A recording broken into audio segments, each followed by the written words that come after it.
ನಮಸ್ಕಾರ, ನೀವು ನೋಡ್ತಾ ವಿಷಯ ಸಂಗಮ. ನಾನು ಇವತ್ತಿನ ವಿಡಿಯೋದಲ್ಲಿ ನಿಮ್ಮ ಒಂದು ರೆವಿನ್ಯೂ ವಿಲೇಜ್ ಮ್ಯಾಪ್ಸ್ ನ ಯಾವ ರೀತಿ ಡೌನ್ಲೋಡ್ ಮಾಡ್ಕೊಳ್ಳೋದು ಅದ್ರ ಬಗ್ಗೆ ಹೊಡೀರಿ, ಅಥವಾ ವಿಲೇಜ್ ಮ್ಯಾಪ್ ಕರ್ನಾಟಕ ಭೂಮಿ ಅಂತಂದ್ರೆ ಹೊಡೀರಿ. ನಿಮಗೆ ನೋಡಿ ಕಾಣಿಸ್ತಾ ಇರ್ಬೋದು ಕರ್ನಾಟಕ ಲ್ಯಾಂಡ್ ರೆಕಾರ್ಡ್ಸ್ ಅಂತ. ಅದ್ರ ಮೇಲೆ ಕ್ಲಿಕ್ ಮಾಡಿ, ನಿಮ್ಗೆ ಈ ರೀತಿ ಯೂಸರ್ ಇಂಟರ್ಫೇಸ್ ಕಾಣಿಸುತ್ತೆ. ಇಲ್ಲಿ ಡಿಸ್ಟ್ರಿಕ್ಟು, ತಾಲೂಕು, ಹೋಬಳಿ, ಮ್ಯಾಪ್ ಟೈಪ್ ಅಂತೆಲ್ಲ ಕಾಣಿಸ್ತೈತಲ್ಲ, ಅದ್ರ ಮೇಲೆ ಕ್ಲಿಕ್ ಮಾಡಿ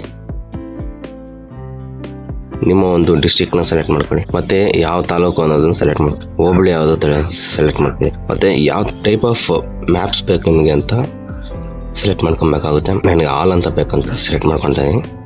ಮತ್ತೆ ಇಲ್ಲಿ ಕೆಳಗಡೆ ಎಂಟರ್ ವಿಲೇಜ್ ನೇಮ್ ಅಂತಿದೆ. ಇಲ್ಲಿ ನಾವು ಇಷ್ಟು ಹೋಬಳಿವರೆಗೂ ಸೆಲೆಕ್ಟ್ ಮಾಡ್ಕೊಂಡಿದೆ. ಹೋಬಳಿಯಲ್ಲಿರೋಷ್ಟು ಗ್ರಾಮಗಳ ನಕ್ಷೆ ಸಹ ಇಲ್ಲಿ ನಮ್ಗೆ ಬಂದಿರ್ತದೆ. ಅದು ಹುಡ್ಕೋಕ್ಕಾಗಲ್ಲ, ಅದಕ್ಕೆ ನಾವು ಇಲ್ಲಿ ಟೈಪ್ ಮಾಡಿಬಿಟ್ಟು ಸಿಗ್ಬಿಡುತ್ತೆ.